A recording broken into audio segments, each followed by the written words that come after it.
அனைவருக்கும் நமஸ்காரம். வித்யாவாகினியின் சம்ஸ்கிருத கிரந்தாட்சர வகுப்பிற்கு உங்களை அன்புடன் வரவேற்கிறேன். நம்ம யூடியூப் சேனல் மூலியமாக கிரந்தாட்சர வடிவிலான சம்ஸ்கிருத பாடங்களை தொடர்ந்து பதிவேற்றம் செய்து வருகிறோம். அந்த வகையிலே கடந்த காணொளியில் அனுஸ்வார சப்தத்தை பற்றிய ஒரு அறிமுக காணொளியை உங்களுக்கு வழங்கினோம். அதற்கு அடுத்தபடியாக இப்பொழுது விசர்க்க சப்தம், இந்த விசர்க்க சப்தம் குறித்த அறிமுகத்தை இப்பொழுது வழங்க இருக்கிறோம். பொதுவாக அனுஸ்வார சப்தம், விசர்க்க சப்தம் இதெல்லாம் வேதத்தில் எப்படி உச்சரிப்பு இருக்கிறதோ அதன் அடிப்படையில், அதாவது வேத வாக்கியங்களில் உச்சரிப்பு எந்த வகையிலே இருக்கிறதோ அதனை பிரமாணமாக எடுத்துக்கொண்டு அதன் அடிப்படையில் நம்ம உங்களுக்கு சொல்கிறோம். ஸோ லாஸ்ட்டு வீடியோலையும் வேத வாக்கியத்தை ஒன்று உதாரணமாக எடுத்து உங்களுக்கு அனுஸ்வார சப்தம் குறித்த விளக்கத்தை சொல்லியிருந்தேன். இப்பொழுது விசர்க்க சப்தம், இந்த விசர்க்க சப்தத்தையும் வேத வாக்கியங்களை கொண்டு அதை உங்களுக்கு அந்த உச்சரிப்பை விளக்கி வழங்க இருக்கிறேன். இப்போ பாடத்துக்கு போகலாம். இப்பொழுது முதலாவதாக அக. ஸோ இந்த அக என்ற சப்தத்தை நாம் ஸ்வர அக்ஷரம் பாடத்தில் கடைசி அக்ஷரமாக நம்ம பார்த்தோம். ஆவை தொடர்ந்து, ஆ என்ற ஸ்வரத்தை தொடர்ந்து விசர்க்கம் வருகிறது. ஸோ இந்த ஆ என்ற சப்தத்தை தொடர்ந்து விசர்க்கம் வரும் பொழுது அதை அகன்னு சொல்கிறோம். அதாவது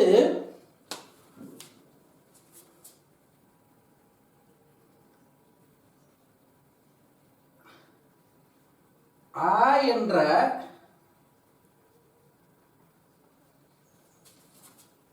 ஸ்வரத்தின்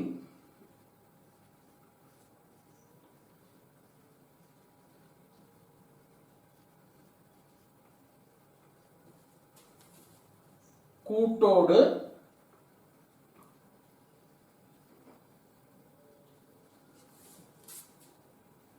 வருகின்ற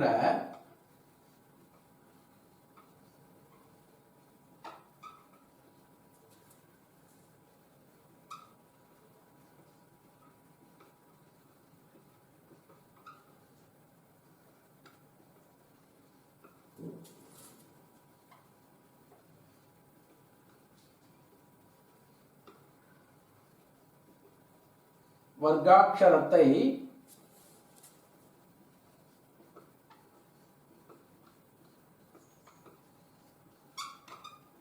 தொடரும் விசர்க்கம்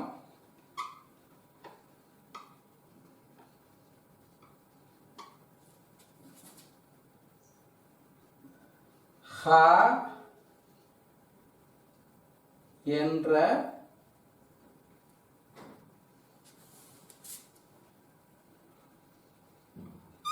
ஒலியை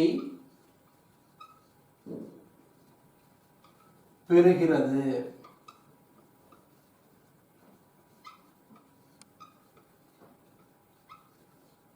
அதாவது ஆ என்ற ஸ்வரத்தின் கூட்டோடு வருகின்ற வர்க்காட்சரத்தை, அதாவது நம்ம வர்க்காட்சரம் பார்த்தோம். இந்த வர்க்காட்சரம் ஸ்வர அக்ஷரமும் ஹலந்த சப்தமும் சேர்ந்து ஒரு வர்க்கம் உருவாகிறது. இந்த வர்க்காட்சரம் எந்த சப்தமெல்லாம் ஆ என்ற ஸ்வரத்தை கொண்டு உருவாகிறதோ அந்த வர்க்கத்தை தொடர்ந்து இடம்பெறும் விசர்க்கம் ஹ என்ற ஒலியை பெறுகிறது. ஸோ அப்படின்னா பர்டிகுலராக இந்த விசர்க்க சப்தம் ஒரு வார்த்தையின் இறுதியில் அமையப்பெற வேண்டும். இப்போ உதாரணத்துக்கு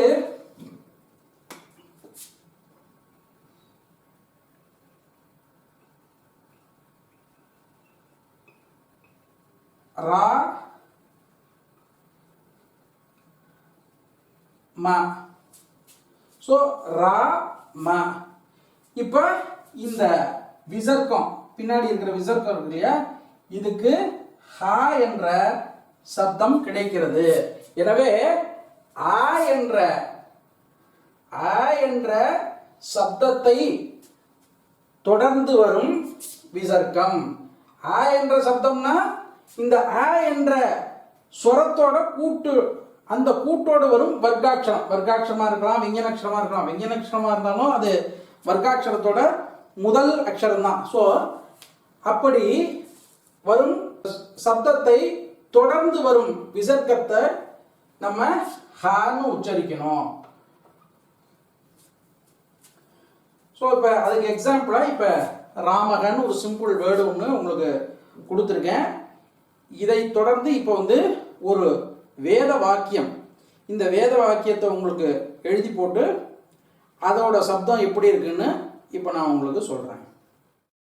ஸோ இப்போ நம்ம வந்து அஹ சப்தத்திற்குண்டான அந்த வேத வாக்கியத்தை உதாரணமாக கொண்டு நம்ம இப்போ பார்க்க போகிறோம். ஆ என்ற சப்தத்தை தொடர்ந்து விசர்க்கம் வருது. ஸோ இந்த வாக்கியம் வந்து சகசிரசீர்ஷா புருஷா, இதுதான் அந்த வேத வாக்கியம். இது வந்து ஷ. இந்த ஷா வந்து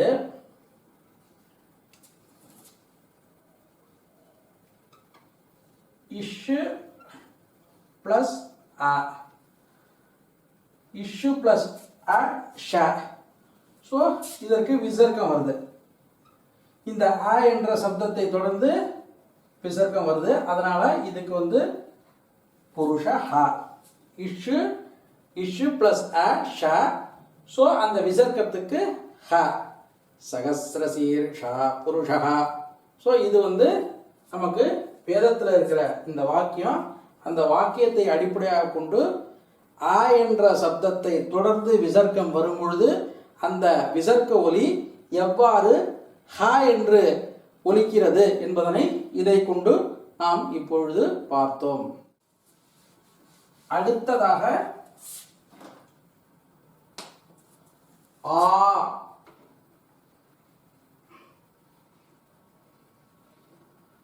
ஆ என்ற விசர்க்கம்.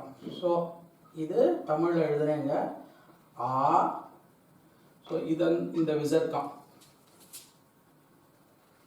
இந்த விசர்க்கம் என்னவா மாறுது அப்படின்னாக்க ஹா.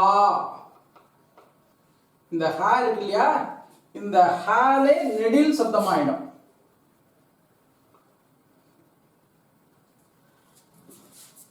ஸோ ஆ என்ற ஸ்வரத்தின் கூட்டோடு வருகின்ற வர்க்காட்சரத்தை தொடர்ந்து விசர்க்கம் வரும்பொழுது அந்த விசர்க்கத்தின் ஒலி ஹா என்று ஒலிக்கப்படுகிறது. ஸோ இப்போ நம்ம வந்து சுராட்சரத்தில் முதல்ல அ, அடுத்து ஆ, இந்த ரெண்டு சப்தம் பார்த்தோம். இந்த ரெண்டு சப்தத்துக்கு மட்டும்தான் இந்த இந்த குறில் நெடில் மாற்றமும் இருக்கும். அதாவது ஆ என்ற சப்தத்துக்கு நம்ம விசர்க்கத்தை ஹான்னு சொன்னோம். அதுக்கு அடுத்து ஆ என்ற சப்தத்துக்கு ஹா அப்படின்னு நெடில் சப்தமா, இந்த விசர்க்க சப்தமும் நெடில் சப்தமா மாறிடுது. ஸோ இது மாதிரி அடுத்தடுத்த சப்தத்திற்கு என்ன என்ன மாதிரி மாறுது அப்படிங்கிறத நம்ம பார்ப்போம். அதற்கு முன்பாக இந்த ஆ என்ற ஸ்வரத்துக்கு வேத வாக்கியம் என்ன இருக்கு, அதாவது வேதத்தில் அதற்கு எக்ஸாம்பிளாக நம்ம எந்த வாக்கியத்தை நம்ம உங்களுக்கு காமிக்கலாம் அப்படின்னு சொல்லி அதை இப்போ எழுதி போட்டு உங்களுக்கு சொல்கிறேன். ஆ என்ற சப்தம், இந்த ஆ என்ற சப்தத்தை தொடர்ந்து விசர்க்கம் வரும்பொழுது அந்த விசர்க்கத்தின் ஒலி ஹா என்று மாறுகிறது. இப்போ இந்த வாக்கியம் வந்து விஸ்வே தேவா விஸ்வே தேவாஹ.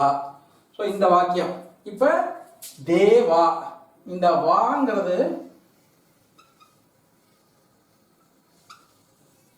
இவ்வு பிளஸ் ஆ நெடில் சப்தம். ஸோ அதை தொடர்ந்து விசர்க்கம் வருது. ஸோ விசர்க்கத்துக்கு ஹா என்ற சப்தம் கிடைக்குது. ஸோ இந்த வாக்கியத்தில் விஸ்வே தேவா விஸ்வே தேவாக அப்படிங்கிற வாக்கியம், இந்த வாக்கியத்தில் இவ்வு பிளஸ் ஆ நெடில் சப்தம்.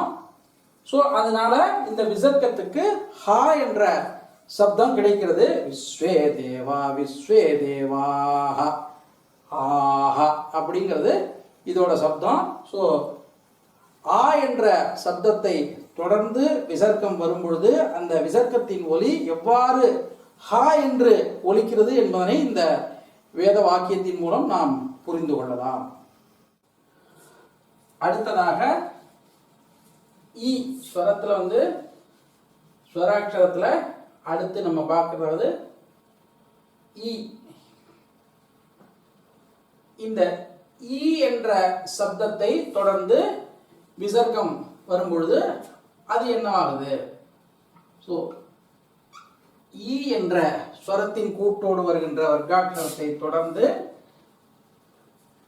விசர்க்கம் ஹி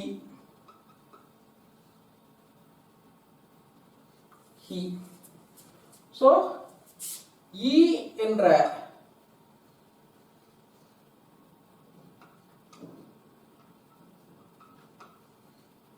ஈ என்ற ஸ்வரத்தின் கூட்டோடு வருகின்ற வர்க்காட்சரத்தை தொடரும் விசர்க்கம் ஹி என்று அந்த ஒலியை பெறுகிறது. அடுத்ததாக ஈ என்ற சப்தத்தை தொடர்ந்து விசர்க்கம் வரும்பொழுது இந்த விசர்க்கத்தின் ஒலி ஹி என்று மாறுகிறது. அதுக்கு ஒரு வேத வாக்கியம் நம்ம இங்கே குறிப்பிட்டிருக்கோம்.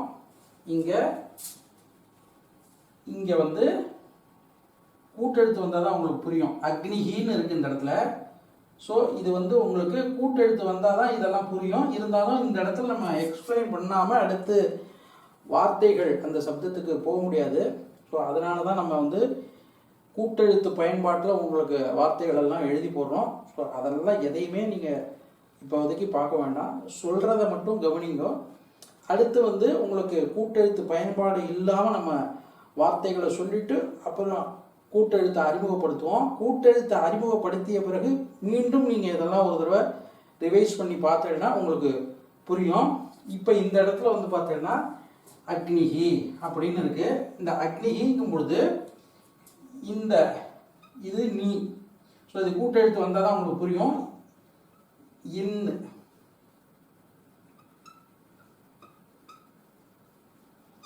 இன்னு பிளஸ் இ விசர்க்கம். ஸோ ஈங்கிறது வருது இந்த இடத்துல. இன்னு பிளஸ் இ இந்த விசர்க்கத்துக்கு ஹீங்கிற சப்தம். ஸோ இந்த விசர்க்கம் ஹீன்னு மாறுது. ஸோ இப்போ இந்த வேத வாக்கியம் வந்து பார்த்தோம்னா ஆதித்யாஸ்தர்ஹி அக்னிஹி. ஸோ இந்த வாக்கியத்தில் அக்னிஹி அப்படின்னு இருக்கு. ஸோ இந்த அக்னிஹிங்கிறது வந்து பார்த்தீங்கன்னா இன்னு பிளஸ் இ ஹி அப்படின்னு முடியறதுனால ஸோ இன்னு பிளஸ் இ அந்த விசர்க்கம் ஹீன்னு வருது. ஸோ இதுக்கு ஒரு வேத வாக்கியத்தை நம்ம உதாரணமாக வச்சு இப்போ பார்த்தாச்சு. இதற்கு அடுத்த வாக்கியத்தை நம்ம இப்போ பார்க்கலாம். அடுத்ததாக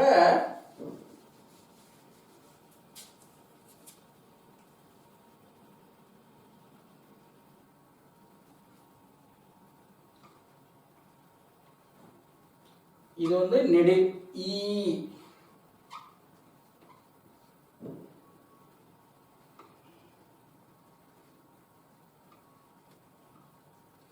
ஸோ இந்த ஈ என்ற அந்த நெடில் சப்தத்தை தொடர்ந்து அந்த விசர்க்கம் வந்தாலும் அப்ப வந்து அதுவும்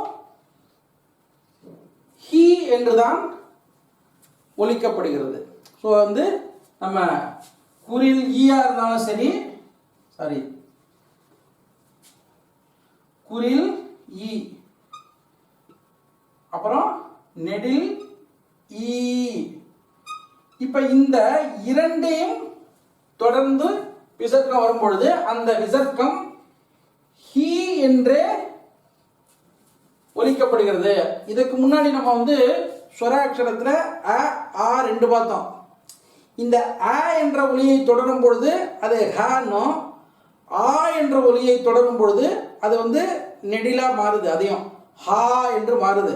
ஆனா இங்க வந்து இ ஈ ஆகிய இரண்டு சப்தங்களை தொடர்ந்து அந்த விசர்க்கம் வரும் பொழுது அந்த விசர்க்கம் ஹி என்றே ஒலிக்கப்படுகிறது. இதில் வந்து நெடில் ஹீ என்று மாறாது, ஹீன்னு தான் இருக்கும்.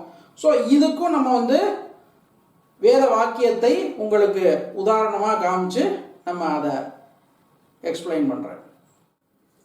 அடுத்ததாக ஈ என்ற சப்தத்தை தொடர்ந்து விசர்க்கம் வருது. ஸோ ஈ என்ற சப்தத்தை தொடர்ந்து விசர்க்கம் வரும் பொழுதும் அந்த விசர்க்கத்தின் ஒலி ஹி என்று தான் ஒலிக்கப்படுகிறது. ஈ குறிலா இருந்தாலும் சரி, ஈ நெடிலா இருந்தாலும் சரி, அப்போ அந்த விசர்க்கம் வந்து ஹீன்னு தான் வருது. ஸோ இந்த இடத்துல வந்து பத் வாக்னே ஹவிஷ்மதீஹி. ஸோ இந்த வாக்கியம் இப்போ இந்த தீங்கிறது நமக்கு நெடில், வர்க்கத்தில் வந்து தீங்கிறது நெடில். அப்போ அந்த தீ எப்படி உருவாகுது அந்த வர்க்கம்?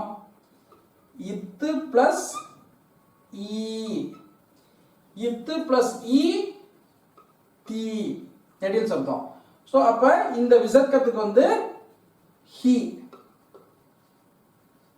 ஸோ விசர்க்கம் வந்து ஹி என்ற சப்தத்தை கொடுக்கிறது. அதாவது ஈ குறிலா இருந்தாலும் சரி, ஈ நெடிலா இருந்தாலும் சரி, அந்த சப்தத்தை தொடர்ந்து விசர்க்கம் வரும் பொழுது அந்த விசர்க்கத்தின் சப்தம் ஹி என்று மாறுகிறது. பத் வாக்னே கவிஷ்மதீஹி. ஸோ அந்த தீனாலும் அதற்கு வந்து அக்னிஹி அப்படிங்கும் பொழுது இஹி. இங்கே வந்து தீன்னு வருது, கவிஷ்மதீஹி. தீ நெடிலா இருந்தாலும் இங்கே ஹி என்ற சப்தம் தான் கிடைக்கிறது. ஸோ இந்த வேத வாக்கியத்தை வச்சு நம்ம இந்த ஈ என்ற சப்தத்தை தொடர்ந்து விசர்க்கம் வரும் பொழுது அந்த விசர்க்கத்தின் ஒலி எவ்வாறு ஒலிக்கிறது என்பதனை தெரிந்து கொண்டோம். அடுத்ததை இப்போ பார்க்கலாம். அடுத்ததாக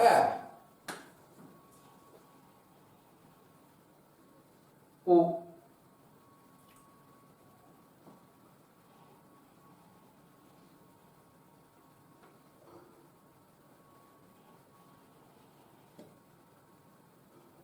ஊ என்ற சப்தத்தை தொடர்ந்து விசர்க்கம் வரும் பொழுது அது ஹூன்னு மாறிடும்.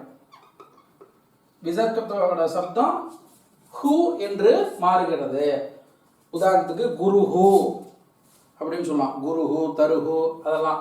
ஸோ ஊ என்ற சப்தத்தை தொடர்ந்து விசர்க்கம் வரும் பொழுது அந்த விசர்க்கத்தின் ஒலி ஹூ என்று மாறுகிறது. உஹு. இந்த உஹு என்ற சப்தத்திற்கு உண்டான வேத வாக்கியத்தை இப்போ நம்ம பார்க்குறோம். அதோ கல்வாஹு அப்படிங்கிறது இந்த வாக்கியம். இப்போ இங்கே ஹூ,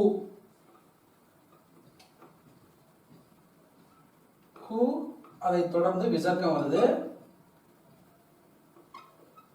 ஸோ இஹ் பிளஸ் குறில் ஊ. ஸோ இஹ் பிளஸ் ஊ ஹூ. ஸோ உக்காரந்தம் வர்றதுனால அதை தொடர்ந்து வரும் விசர்க்கத்துக்கு ஹூ என்ற சப்தம் கிடைக்கிறது.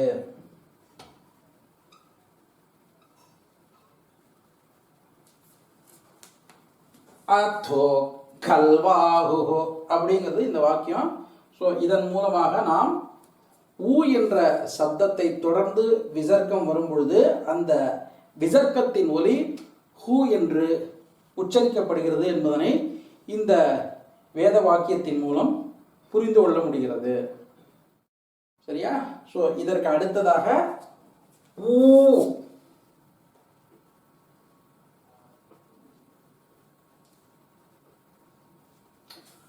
ஊ.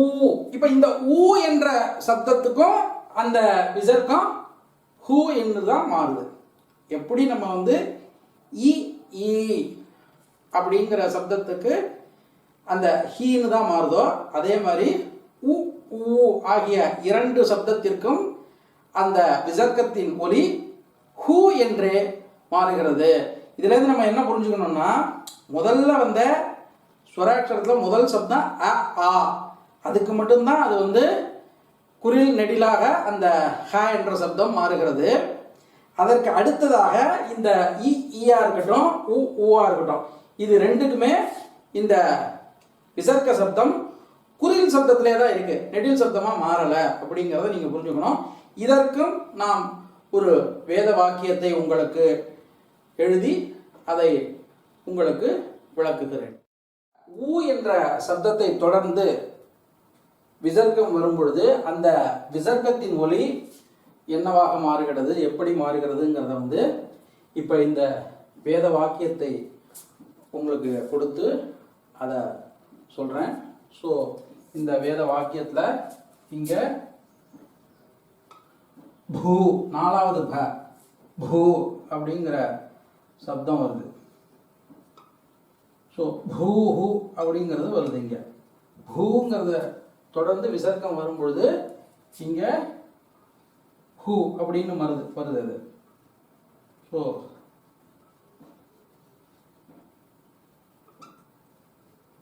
இப்பு பிளஸ் ஊ.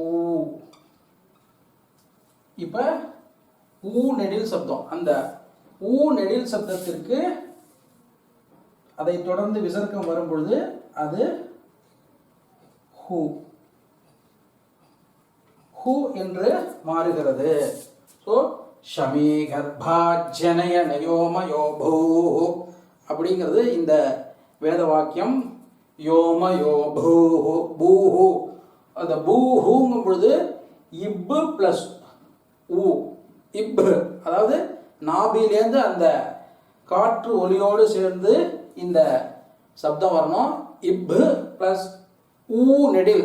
ஸோ ஊ நெடில் சப்தமாக இருந்தாலும் அதன் விசர்க்க ஒலி ஹூ குறில் சப்தத்தில் தான் உச்சரிக்கப்படுது. நமக்கு அ ஆ ஆகிய இந்த இரண்டு சப்தங்களை தொடர்ந்து விசர்க்கம் வரும்பொழுது தான் அது ஹ ஹா என்ற சப்தங்கள் கிடைக்கிறது. எனவே இப்பு பிளஸ் ஊ பூ, இந்த பூக்கு ஹூ என்ற விசர்க்க சப்தம் கிடைக்கிறது. ஷமீகர்பாஜ்ஜனய நயோமயோ பூ அப்படிங்கிற இந்த வாக்கியத்தை கண்டு நாம் ஊகாரந்தம் நெடில் வரும்பொழுது அதன் விசர்க்கம் ஹூ என்ற ஒலியே கிடைக்கிறது என்பதனை இதன் மூலம் நாம் புரிந்து கொள்ள முடிகிறது.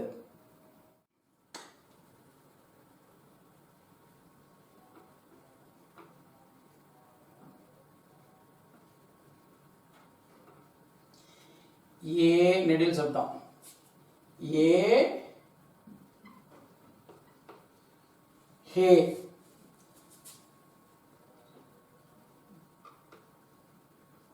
ஏ என்ற சப்தத்தை தொடர்ந்து விசர்க்கம் வரும் பொழுது அந்த சப்தம் விசர்க்க சப்தம் ஏஹே. இது நம்ம தமிழ் நினைச்சுக்காதீங்க, இது கிரந்தாட்சரத்தில் எழுதியிருக்கோம். கிரந்தாட்சரத்தில் ஒத்த சுழி கும்பு போட்டேன்னா அது நெடில் சப்தம். ஸோ மறுபடியும் இங்கே ஒரு தடவை பதிவு பண்ண விரும்புகிறேன். நெடில் சப்தத்தில் உச்சரிக்கணும். நீங்கள் இதை குறில் சப்தத்தில் உச்சரிக்கக்கூடாது. இப்போ ஏ என்ற இதுவும் நெடில் தான். ஏ என்ற சப்தத்தை, அதாவது ஏ என்ற சுரத்தின் கூட்டோடு வருகின்ற வர்க்காட்சரத்தை தொடரும் விசர்க்கம் ஹே என்ற ஒலியை பெறுகிறது. ஸோ இதற்கும் ஒரு வேத வாக்கியத்தை உங்களுக்கு கொடுத்து அதை விளக்குகிறேன். ஏ, இந்த ஏ நெடில் சப்தம், இந்த ஏ நெடில் சப்தத்தை தொடர்ந்து விசர்க்கம் வரும் பொழுது அந்த விசர்க்கத்தின் ஒலி எப்படி உச்சரிக்கப்படுகிறது என்பதனை இப்பொழுது இந்த வாக்கியத்தின் மூலம் பார்க்கலாம். கொஞ்சம் பெரிய வாக்கியம் அது. ஸோ இந்த இடத்துல அக்னேஹேன்னு முடியுது. ஸோ கூட்டெழுத்து நே.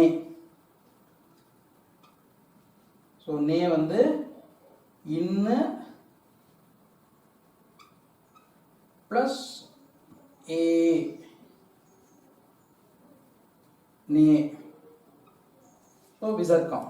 ஸோ இன்னு ப்ளஸ் ஏ நே, அந்த விசர்க்கத்துக்கு என்ன சப்தம்? அப்ப ஏஹே குறில் ஹே, அக்னேஹே. ஸோ ஏ என்ற நெடில் சப்தத்தை தொடர்ந்து விசர்க்கம் வரும்பொழுது அந்த விசர்க்கத்தின் ஒலி ஹே என்று நிறைவடைகிறது.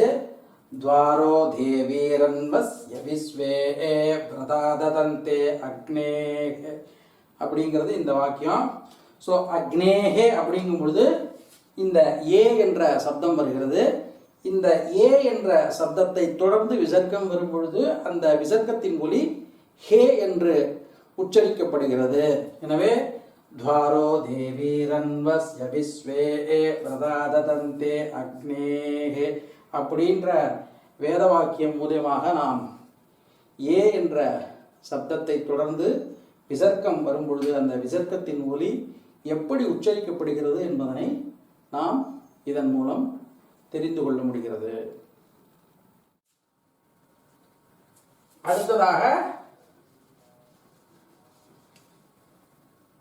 ஐ.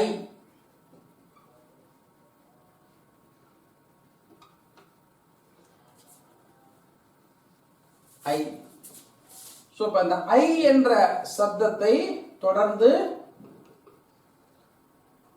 விசர்க்கம் வரும் பொழுது ஹி ஹீன்னு மாறிடும். ஐ ஹி. ஸோ ஹீங்கிறது குரில் சப்தம் தான். எப்படி இ இ இ இ இப்ப ஐ. ஸோ இந்த மூணுக்குமே ஹீ தான். இந்த மூணுக்குமே ஹீ தான் வருது. ஸோ ஐ என்ற ஸ்வரத்தின் கூட்டோடு வருகின்ற வர்க்காட்சரத்தை தொடரும் விசர்க்கம் ஹீ என்ற ஒலியை பெறுகிறது. இதுக்கும் ஒரு வேத வாக்கியத்தை உங்களுக்கு கொடுத்து எக்ஸ்பிளைன் பண்றேன். ஐ. ஐ என்ற சப்தத்தை தொடர்ந்து விசர்க்கம் வரும் பொழுது அந்த விசர்க்கத்தின் சப்தம் ஹீ என்று மாறுகிறது. ஹீங்கிறது குரில் சப்தம்.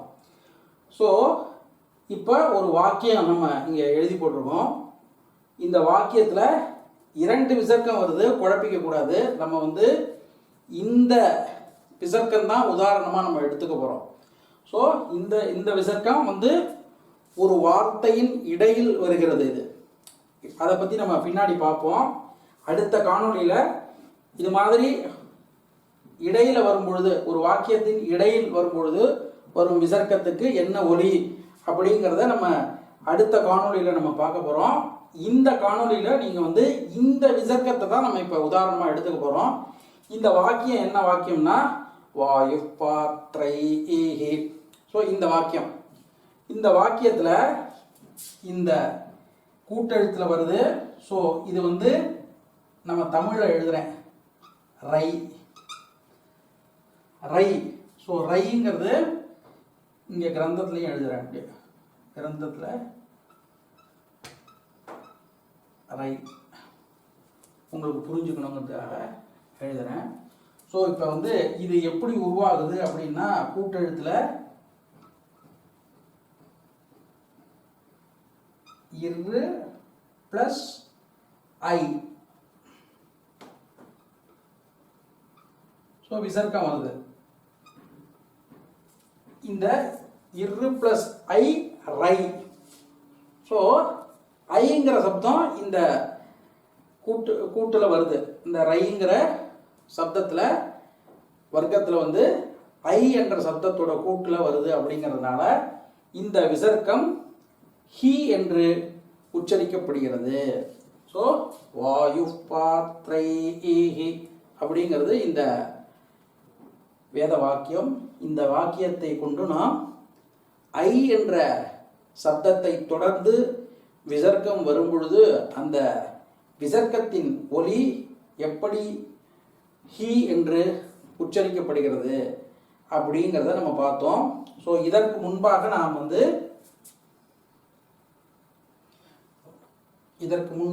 நாம் இ ஈ நெடில், அதுக்கப்புறம் இப்போ ஐ. ஸோ இந்த 3 சப்தத்துக்குமே பார்த்தோன்னா இந்த 3 சப்தத்தையும் தொடர்ந்து விசர்க்கம் வரும் பொழுது அந்த விசர்க்கத்தின் ஒலி ஹி என்று உச்சரிக்கப்படுகிறது. ஸோ எனவே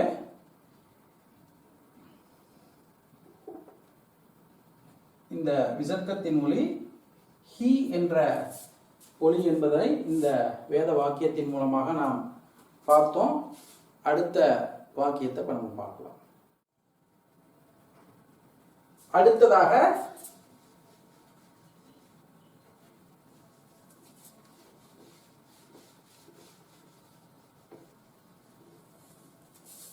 ஓ நெடில்.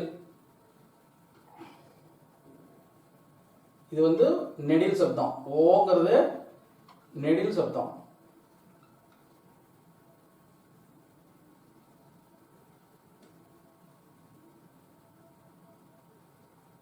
ஓ ஹோ ஓஹோ.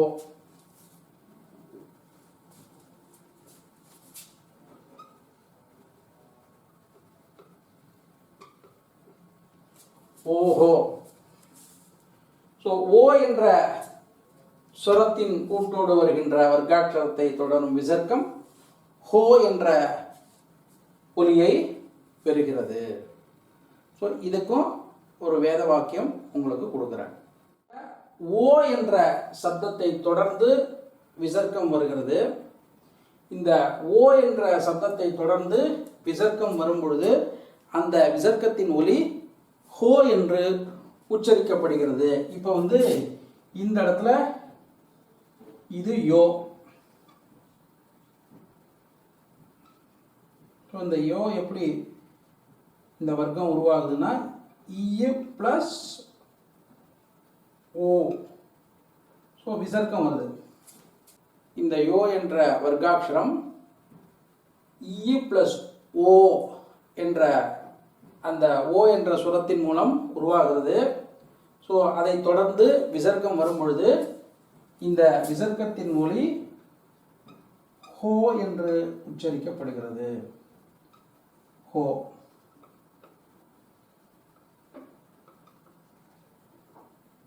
தட்சிணவாமயோ பார்ஸ்வயோஹோ அப்படிங்கிறது இந்த வேத வாக்கியம். நான் கடந்த எக்ஸாம்பிள்லையும் சொன்னேன். ஸோ இடையில் ஒரு விசர்க்கம் வருது. ஸோ இந்த விசர்க்கத்தை நம்ம உதாரணமாக எடுத்துக்கல, இதுக்கு நம்ம தனியாக வீடியோ போடுறோம். இடையில வரும் பொழுது இந்த விசர்க்கம் எப்படி உச்சரிக்கப்படுகிறது. ஸோ அது வந்து ஒரு மாதிரி சைலண்ட்டாக அந்த சப்தம், அந்த விசர்க்க சப்தம் இருக்கிற மாதிரி இருக்கும். ஸோ அதுக்கு வந்து விதிகள் இருக்கு. அந்த விதிகளின் அடிப்படையில் இதை எப்படி உச்சரிக்கணும் அப்படிங்கிறதுக்கு நம்ம தனியாக அடுத்த காணொளி போட போகிறோம். ஸோ அதனால் இந்த விசர்க்கத்தை மட்டும் நீங்கள் இப்போ உதாரணமாக எடுத்துக்கணும். தட்சிணவாமயோ பார்ஸ்வயோஹோ அப்படிங்கிறது இந்த வேத வாக்கியம். ஸோ ஓ என்ற சப்தத்தை தொடர்ந்து விசர்க்கம் வரும்பொழுது அந்த விசர்க்கத்தின் ஒலி ஹோ என்று உச்சரிக்கப்படுகிறது. அதை இந்த வாக்கியத்தின் மூலம் நாம் புரிந்து கொள்ள முடிகிறது. ஸோ ஓக்கு அப்புறம்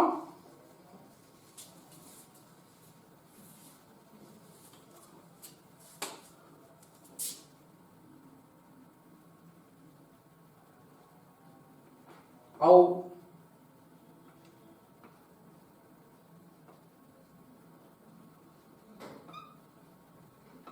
ஔ ஹு.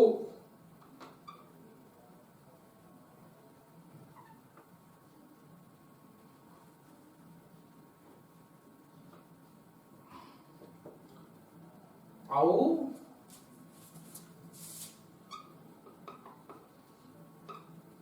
ஹு.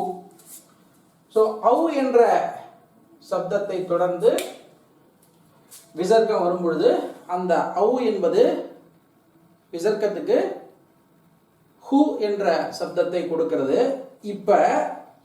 இப்போ நம்ம பார்த்தது எல்லாமே பார்த்தீங்கன்னா ஒரு வார்த்தையின் இறுதியில் வரும் விசர்க்க சப்தம். வார்த்தையோட இடையிலையும் விசர்க்க சப்தம் வருது, விசர்க்கம் வருது. வார்த்தையோட இடையிலும் விசர்க்கம் வருகிறது. நாம் இப்போ பார்க்குறது எல்லாமே ஒரு பர்டிகுலர் வேர்டோட லாஸ்ட்டில் அந்த விசர்க்கம் வரும் பொழுது அந்த விசர்க்கத்தின் ஒலி என்னவாக இருக்கிறது என்பதனை நாம் பார்த்தோம். ஸோ இப்போ இந்த ஔ என்ற சப்தத்தை தொடர்ந்து விசர்க்கம் வரும் பொழுது அந்த ஔக்கு விசர்க்கம் என்ன சப்தத்தை கொடுக்குது, அந்த ஔ என்ற சப்தத்தை தொடர்ந்து விசர்க்கம் வரும் பொழுது அந்த விசர்க்கத்தோட சப்தம் என்னவா மாறுது அப்படின்னாக்க ஹூ என்று மாறுகிறது. ஸோ இந்த ஹூங்கிற சப்தம் இதற்கு முன்னாடி எதில் பார்த்தோம்னா உ உ ஊ ஆகிய சப்தம், அதாவது உ ஊ இப்ப ஔ. ஸோ இந்த மூணுக்குமே ஹூங்கிற சப்தம் தான் நமக்கு விசர்க்கத்துக்கு கிடைக்குது. ஸோ இப்போ இந்த ஔ என்ற சப்தத்தை தொடர்ந்து விசர்க்கம் வரும்பொழுது அந்த ஹூ என்ற சப்தம் வருகிறது அல்லவா, அதுக்கு ஒரு வேத வாக்கியத்தை உங்களுக்கு எக்ஸாம்பிளாக காமிச்சு அதை உங்களுக்கு எக்ஸ்பிளைன் பண்ணுறேன். ஸோ இப்போ ஔ என்ற சப்தத்தை தொடர்ந்து விசர்க்கம் வரும்பொழுது அந்த விசர்க்கத்தின் ஒலி எவ்வாறு உச்சரிக்கப்படுகிறது அப்படிங்கிறத நம்ம பார்க்குறோம். ஔ என்ற சப்தத்தை தொடர்ந்து விசர்க்கம் வரும்பொழுது அந்த விசர்க்கம் ஹூ என்று உச்சரிக்கப்படுகிறது. இப்போ இது கௌ. இந்த கௌங்கிறது இக்கு பிளஸ் ஔ. ஸோ விசர்க்கம் வருது. ஸோ ஔ ஹூ,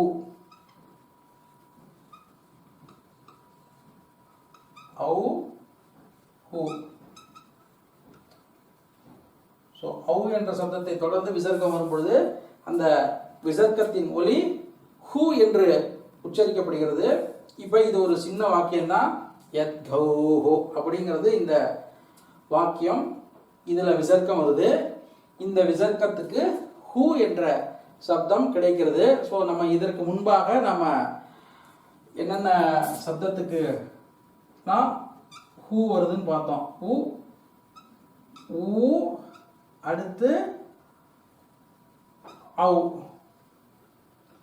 ஸோ இந்த மூன்று இந்த ஸ்வரத்துக்குமே அதை தொடர்ந்து விசர்க்கம் வரும் பொழுது அந்த விசர்க்கம் ஹூ என்று உச்சரிக்கப்படுகிறது. அதாவது உ ஊ ஔ ஆகிய மூன்று சப்தத்தை தொடர்ந்தும் விசர்க்கம் வரும் பொழுது இந்த விசர்க்கத்தின் ஒலி ஹூ என்று உச்சரிக்கப்படுகிறது.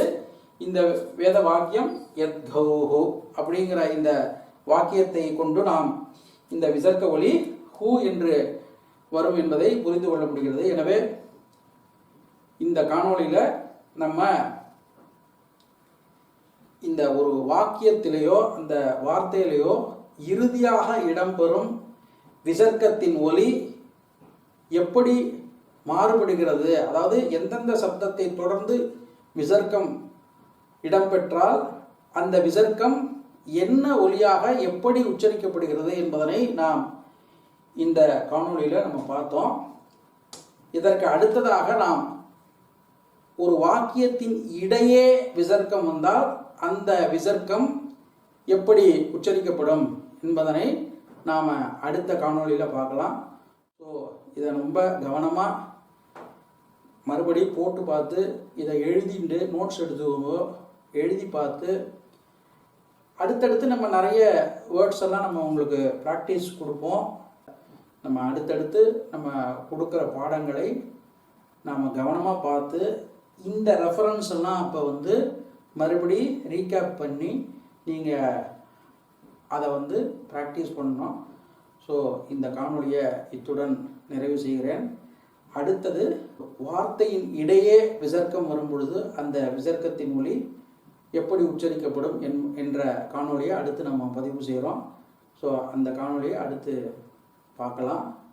தன்யவாதக புனர்மிலாமக.